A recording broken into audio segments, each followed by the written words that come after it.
Actually, of course, meron tayong yun nga, may mga mistakes in life or parang sana hindi yun yung ginawa ko. Pero, ayoko rin siyang baguhin kasi hindi rin naman ako magiging kung sino ako ngayon kung may iba sa mga nangyari sa akin. Kasi again, yun yung mga learning points natin in life eh. Doon Yes. tayo mas natututo kung ano yung, kung hanggang saan lang tayo, ano yung mga, where we draw the line, and um, hindi ako magiging kung sino ako, kung ano yung mga Mm-mm. naiisip ko ngayon kung hindi dahil dun sa mga mistakes na yun. So, I wouldn't change anything. Pero, kailangan ko lang maging strong. Maging strong. Meron Tama, ka pa bang tama. gusto gawin sa life mo?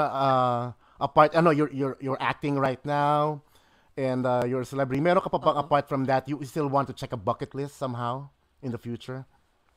Yes, madami pa.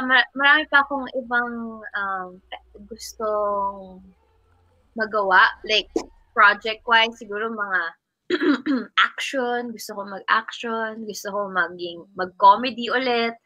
Um, ang dami pa. Ang dami ko pang hindi nagagawa. Ang dami ko How about vlogging?